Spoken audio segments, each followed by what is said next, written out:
અમદાવાદના માણેક ચોકની ખૂબ જ પ્રખ્યાત છે આ ઘૂઘરા સેન્ડવિચ. ઘૂઘરા સેન્ડવિચ તમે પણ ઘરે તૈયાર કરી શકો છો. એના માટે સ્ટફિંગમાં જોઈશે આપણને ડુંગળીને એકદમ ઝીણી કટ કરવાની છે. કેપ્સિકમ અને લીલા મરચાંને પણ હાથેથી જ આ રીતે ઝીણા કટ કરવાના.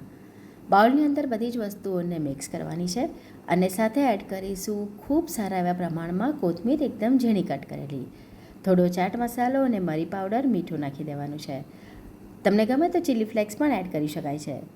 બ્રેડની સ્લાઇસ ઉપર બટર લગાડી દઈશું, જેથી આપણે ચટણી લગાડીએ ને તો આપણી જે બ્રેડ છે ને સોગી ન થાય અને એકદમ સરસ આપણી સેન્ડવિચ ક્રિસ્પી બને. ત્યાર પછી તૈયાર કરેલું સ્ટફિંગ મૂકવાનું છે બ્રેડની ઉપર. ચીઝ એડ કરી દેવાનું છે. ચીઝ તમે તમારી ચોઈસ પ્રમાણે વધારે ઓછું એડ કરી શકો. કવરઅપ કરી અને ઘૂઘરા સેન્ડવિચ તૈયાર કરવા માટે આ રીતનું એક ગ્રીલર આવે છે, જેને તમે ગેસ ઉપર જ ડાયરેક્ટ ગ્રીલ કરી શકો છો. તો એની અંદર આપણે સેન્ડવિચને મૂકી દઈશું.